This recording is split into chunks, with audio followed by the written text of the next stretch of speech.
Assalamualaikum warahmatullahi wabarakatuh.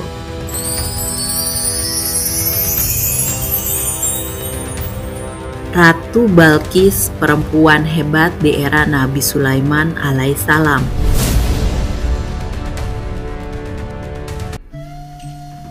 Di zaman dahulu kala, di tanah yang jauh nan indah, hiduplah seorang ratu yang bernama Balqis.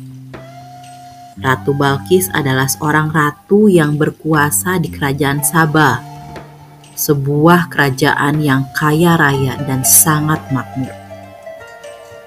Ratu Balqis ini merupakan seorang legenda yang sering muncul di dalam kisah Nabi Sulaiman alaihissalam. Dia adalah pemimpin perempuan di negeri Saba yang dikenal sebagai pemimpin yang demokratis. Dia bisa menjadi pemimpin di negeri Saba dengan berbagai usaha dan rintangannya. Lalu, siapakah sejatinya perempuan hebat di era Nabi Sulaiman alaihissalam ini, Ratu Balqis ini? Sebelum kita lanjut, jangan lupa di like dan subscribe dulu ya. Ratu Balqis merupakan seorang putri dari Raja Syarahil, pemimpin negeri Yaman, keturunan Yarib bin Khotan, nenek moyang penduduk Arabia. Dalam tafsir Al-Kasyaf, diceritakan bahwa Syarahil merupakan keturunan Raja negeri Yaman. Ia putra terakhir dari 40 bersaudara, sekaligus pewaris tahta kerajaan ayahnya. Ratu Balqis ini adalah anak tunggal, sehingga secara otomatis dia menggantikan ayahnya sebagai pemimpin di Yaman. Hanya saja tidak mudah bagi seorang wanita menjadi pemimpin. Di dalam tafsir Al-Baghawi diceritakan bahwa Ratu Balqis menaruh harapan untuk meneruskan jejak ayahnya dengan usahanya yang keras untuk meyakinkan penduduk Yaman. Merespon usaha dari Ratu Balqis ini, kaum Yaman tidak semua sependapat. Ada yang mau mengakui kepemimpinan Ratu Balqis, ada pula yang menolak. Dua respon yang pro kontra tersebut menyebabkan negeri Yaman terpecah menjadi dua. Satu bagian dipimpin Ratu Balqis, bagian lainnya dipimpin oleh seorang laki-laki. Wilayah kepemimpinan Ratu Balqis di Yaman inilah yang disebut sebagai negeri Saba. Di bawah kepemimpinan seorang perempuan, negeri Saba justru menjadi negeri yang damai dan sejahtera. Sementara satu kerajaan Yaman yang lainnya bernasib buruk, sebab rajanya lalim terhadap rakyatnya. Perihal kepemimpinan dari Ratu Balqis juga terdapat di dalam Al-Quran Surat An-Naml ayat 23-44 yang bercerita tentang seorang ratu dari negeri Saba, sebuah negeri yang subur. Ini menunjukkan bahwa pernah ada sosok perempuan yang mengendalikan kekuasaan yang di sekelilingnya banyak tokoh laki-laki. Saba adalah sebuah kerajaan di Yaman, Arab Selatan pada abad ke-8 sebelum Masehi. Dikenal dengan sebuah kerajaan yang mempunyai peradaban yang sangat tinggi. Salah satu penguasanya yaitu Ratu Balqis hidup semasa Nabi Sulaiman alaihissalam. Lokasinya sangat strategis yang menghubungkan negeri ini dengan dataran India, Ethiopia, Somalia, Suriah, dan Irak. Di dalam Al-Quran, Surat An-Naml dijelaskan bahwa kerajaan Ratu Balqis ini dengan menggunakan kata Arsyun Adim, yaitu singgasana yang besar, yang memperlihatkan kehebatan sebuah kerajaan. Pada ayat 24-26 telah dijelaskan tentang kehebatan kerajaan Saba secara material, namun lemah dalam hal spiritualnya. Sang ratu dan kaumnya atau semua penduduk Saba pada waktu itu menyembah matahari, yakni mempertuhankan selain Allah. Dan setan telah memperindah untuk perbuatan-perbuatan mereka yang menyembah matahari dan binatang-binatang, sehingga mereka menganggapnya baik dan benar. lalu menghalangi mereka dari jalan Allah. Padahal tidak ada kebahagiaan kecuali menemukan jalan Allah. Sehingga dengan demikian mereka tidak mendapatkan hidayah menuju kebahagiaan. Bahkan mereka terus-menerus dalam kesesatan. Setan memperindah hal tersebut agar mereka tidak bersujud dan patuh melaksanakan tuntunan Allah. Padahal Dialah yang senantiasa mengeluarkan apa saja yang tersembunyi di langit, seperti benda-benda angkasa dari saat ke saat diperlihatkan oleh Allah, sehingga diketahui wujudnya yang mana sebelumnya belum diketahui. Karakteristik dari kepemimpinan Ratu Balqis yaitu sikapnya yang bijaksana dan demokratis, perhatian terhadap ketentraman rakyatnya, menyukai diplomasi dan perdamaian, cerdas, teliti, dan memiliki kekuatan mental yang baik. Karakteristik kepemimpinannya mulai diceritakan ketika mendapatkan surat dari Nabi Sulaiman alaihissalam. Ratu Balqis mendatangkan para penasehat dan orang terdekat untuk meminta pendapat yang benar yang harus dia tempuh dalam menanggapi surat dari Nabi Sulaiman alaihissalam ini. Hal ini dikarenakan Ratu Balqis tidak ingin memutuskan perkara secara otoriter. Sikap ini memperlihatkan bahwa karakter seorang Ratu Balqis adalah ratu yang cerdas. Setelah musyawarah dengan penasehat dan orang terdekat serta penguasa lainnya, akhirnya mereka memutuskan kesiapan untuk melaksanakan apapun keputusan ratu. Al-Quran menjelaskan sikap demokratis Ratu Balqis tersebut pada saat membahas surat dari Nabi Sulaiman yang ditujukan kepadanya. Allah Subhanahu wa Ta'ala berfirman, "Dia, Balqis berkata, 'Wahai para pembesar, sesungguhnya telah disampaikan kepadaku sebuah surat yang mulia. Sesungguhnya surat itu dari Sulaiman yang isinya, dengan nama Allah yang Maha Pengasih, Maha Penyayang. Janganlah engkau sombong terhadapku, dan datanglah kepadaku sebagai orang-orang yang berserah diri.' Dia, Balqis berkata, 'Wahai para pembesar, berilah aku pertimbangan dalam perkaraku ini. Aku tidak pernah memutuskan suatu perkara sebelum kamu hadir dalam majelisku.' Mereka menjawab, 'Kita memiliki kekuatan dan keberanian yang luar biasa untuk berperang. Tetapi keputusan berada di tanganmu, maka pertimbangkanlah apa yang akan engkau perintahkan.'" Quran Surat An-Naml ayat 29-33. Di dalam Qososul Quran diceritakan bahwa kekhasan jiwa kepemimpinan Ratu Balqis ada pada sikapnya yang selalu mendiskusikan persoalan dengan rakyatnya, termasuk saat menentukan langkah untuk merespon surat dari Nabi Sulaiman. Ratu Balqis selalu meminta pertimbangan rakyatnya sebelum mengambil keputusan. Ini menunjukkan bahwa Ratu Balqis tidak egois.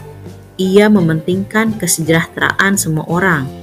Maka tak heran, kerajaan yang dipimpinnya bisa hidup damai dan syarat akan kebebasan untuk berpendapat. Para menteri Ratu Balqis kemudian hanya menunjukkan bahwa kerajaan Saba memiliki perangkat militer yang kuat, tetapi mereka tetap menyerahkan keputusan pada sang ratu.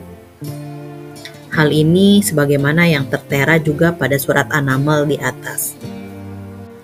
Pertemuan antara Nabi Sulaiman alaihissalam dan Ratu Balqis diperantarai oleh burung hudhud. Seperti yang kita ketahui, Nabi Sulaiman adalah seorang pemimpin yang adil dan bijaksana. Beliau adalah pemimpin besar Bani Israel yang telah mewarisi kerajaan ayahandanya. Beliau adalah nabi yang memiliki kelebihan dapat mengerti bahasa binatang. Kerajaan Nabi Sulaiman sangat luas dan besar. Allah menaklukkan angin untuk kendaraan Nabi Sulaiman, dan Allah juga menaklukkan bangsa jin untuk tunduk pada Nabi Sulaiman. Pada suatu hari, ketika Nabi Sulaiman alaihissalam sedang bepergian bersama tentara dan burung hudhudnya, tibalah Nabi Sulaiman di lembah semut. Ketika mereka sampai di lembah semut, berkatalah para semut, "Wahai semut-semut, masuklah kalian ke dalam sarang-sarangmu, agar kamu tidak diinjak oleh Nabi Sulaiman dan bala tentaranya. Mereka tidak menyadari kita. Nabi Sulaiman alaihissalam tersenyum lalu tertawa mendengar percakapan semut itu. Nabi Sulaiman berdoa, "Ya Allah, anugerahkanlah aku ilham untuk tetap mensyukuri nikmat yang telah Engkau anugerahkan kepada kedua orang tuaku, dan agar aku mengerjakan kebajikan yang Engkau ridhoi." Allah memberikan kekuasaan yang teramat besar kepada Nabi Sulaiman alaihissalam. Kerajaan Nabi Sulaiman memanjang dari Baitul Maqdis sampai perbatasan Yaman. Sungguh beliau menjadikan kerajaan untuk menyeru pada ajaran Islam. Kemudian Nabi Sulaiman alaihissalam dan para tentaranya melanjutkan perjalanannya.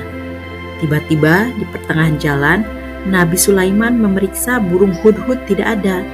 Nabi Sulaiman sempat ingin menghukum dan menyembelihnya. Akan tetapi ketika hudhud datang dan ia membawa berita yang sangat penting untuk Nabi Sulaiman, ia tidak jadi mendapat hukuman. Hewan bersayap itu kemudian menceritakan tentang adanya sebuah negeri yang berdiri megah. Hudhud berkata, "Maaf wahai Nabi, ketika saya berkeliling jauh mencari air, saya melihat ada sebuah negeri yang megah. Negeri itu bernama Saba, yang diperintah oleh seorang ratu yang bernama Balkis. Bala tentaranya besar dan kuat. Ia memiliki singgasana yang terbuat dari emas dan intan berlian. Akan tetapi, sayangnya ratu beserta rakyatnya menyembah matahari." Nabi Sulaiman yang mendengar penjelasan hudhud itu sangat terkejut. Bagaimana mungkin di dunia ada manusia yang tidak menyembah Allah? Apalagi yang disembah adalah matahari yang tidak lain adalah ciptaan Allah. Untuk menguji kebenaran informasi tersebut, akhirnya Nabi Sulaiman meminta hudhud untuk memberikan surat kepada Ratu Balkis. Isi dari surat itu adalah seruan untuk menyembah Allah. Hal ini juga dikisahkan di dalam surat An-Naml ayat 23 dan 24 yang artinya, "Sesungguhnya aku, burung hudhud, mendapati ada seorang perempuan yang memerintah mereka, penduduk negeri Saba. Dia dianugerahi segala sesuatu dan memiliki singgasana besar. Aku, burung hudhud, mendapati dia dan kaumnya sedang menyembah matahari, bukan Allah. Setan telah menghiasi perbuatan-perbuatan buruk itu agar terasa indah bagi mereka, sehingga menghalanginya dari jalan Allah. Mereka tidak mendapat petunjuk." Ketika surat tersebut sampai di tangan Ratu Balkis, ia heran siapa gerangan yang mengirimkannya sepucuk surat istimewa itu. Ratu Balkis tertegun setelah membaca isi surat dari Nabi Sulaiman yang isinya seruan agar ratu berhenti menyembah matahari, karena Allah adalah sang pencipta alam semesta yang patut disembah. Kemudian Ratu Balkis mengumpulkan para tokoh, penasehat, para menteri dan pembantunya, serta memperlihatkan surat tersebut kepada mereka sekaligus membacakan isinya. Mereka berkata untuk melakukan perlawanan dengan berperang, namun mereka tetap mengikuti apa yang menjadi keputusan Ratu Balkis. Pada akhirnya, Ratu Balkis mengemukakan pendapatnya yang berlawanan dengan kehendak para menteri dan pembesarnya. Dengan tenang, Ratu Balkis berkata, "Pikiran yang menghendaki untuk perang adalah pikiran yang salah, selama jalan damai belum ditempuh, karena perdamaian lebih baik daripada berperang." Akhirnya, Ratu Balkis memutuskan untuk mengirim utusan kepada Nabi Sulaiman alaihissalam dengan membawa hadiah emas dan berlian sebagai bujukan untuk menarik hati beliau. Ketika rombongan Ratu Balkis datang membawa hadiah, Nabi Sulaiman menolaknya, karena yang ia inginkan adalah Ratu Balkis dan rakyatnya menyembah Allah semata. Akhirnya, para utusan tersebut pulang kembali dengan membawa hadiah tersebut dan menceritakan apa saja yang baru mereka saksikan, yaitu berupa kemegahan kerajaan Nabi Sulaiman, bala tentara yang banyak, dan dahsyatnya kekuatan Nabi Sulaiman, Dan hal ini yang membuat Ratu Balkis sangat penasaran. Ratu Balkis kemudian berniat berangkat sendiri untuk memastikan apa yang disampaikan oleh utusannya. Mendengar kabar bahwa Ratu Balkis ingin datang langsung ke istananya, Nabi Sulaiman alaihissalam bertanya kepada seluruh prajuritnya, "Hai para pembesar, siapakah di antara kamu yang sanggup membawa singgasananya Ratu Balkis kepadaku sebelum mereka datang kepadaku sebagai orang-orang yang berserah diri?" Akhirnya Nabi Sulaiman mendapatkan 2 pemohon, yaitu jin Ifrit dari bangsa jin yang akan membawakan singgasananya sebelum berdirinya Nabi Sulaiman dari tempat duduknya. Dan yang satu lagi adalah orang yang mempunyai ilmu Alkitab yang akan memindahkan singgasana sebelum Nabi Sulaiman mengedipkan matanya. Maka orang yang soleh yang bernama Asif bin Barkaya ditunjuklah untuk mendatangkan singgasana dengan sekedipan mata. Ketika Ratu Balkis tiba, Nabi Sulaiman alaihissalam menyambutnya dengan ramah. Ratu Balkis terkejut ketika melihat kursi kerajaannya telah ada di istana Nabi Sulaiman. Ratu Balkis kagum dengan kehebatan Nabi Sulaiman. Ketika Ratu Balkis memasuki istana tersebut, ia mengangkat gaunnya. Ratu Balkis mengira di lantai istana Nabi Sulaiman ada genangan air. Ternyata itu adalah lantai, dan ia merasa sangat malu, tetapi juga teramat kagum ketika melihat tanda-tanda yang menakjubkan ini. Kemudian Nabi Sulaiman bertanya, "Seperti inikah singgasanamu?" kepada Ratu Balkis yang kebingungan mengamati singgasana itu. Setelah kebingungan beberapa saat, Ratu Balkis menjawab, "Seakan-akan singgasana ini adalah singgasanaku."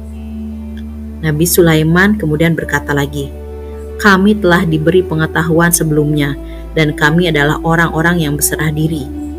Kalimat terakhir yang disampaikan Nabi Sulaiman bertujuan mengingatkan agar Ratu Balkis dapat berpikir ada kuasa di atas kemampuannya. Tindakannya selama ini dengan menyembah matahari dan kemajuan ilmu yang telah dicapainya tidak ada apa-apanya sama sekali jika dibandingkan dengan ilmu yang dimiliki oleh Nabi Sulaiman alaihissalam dan keislamannya. Ratu Balkis akhirnya tersadar bahwa yang dilihatnya adalah benar-benar singgasananya. Ratu Balkis kemudian sangat terpesona dengan keimanan Nabi Sulaiman alaihissalam yang telah disaksikannya. Dia juga terpesona dengan kemajuan ilmu yang dicapai di kerajaan Nabi Sulaiman. Akhirnya Ratu Balkis juga tersadar bahwa matahari yang selama ini disembah oleh kaumnya hanyalah makhluk yang telah diciptakan oleh Allah Subhanahu wa Ta'ala untuk semua hambanya. Ratu Balkis lalu mengumumkan keislamannya. Ratu Balkis menyatakan masuk Islam dan menyudahi kesesatan yang telah ia lakukan. Ratu Balkis berkata, "Ya Allah, sesungguhnya aku telah berbuat zolim terhadap diriku dan aku berserah diri bersama Nabi Sulaiman kepada Allah, Tuhan semesta alam." Dia pun tunduk dan berserah diri kepada Allah Subhanahu wa Ta'ala dan diikuti oleh seluruh rakyatnya.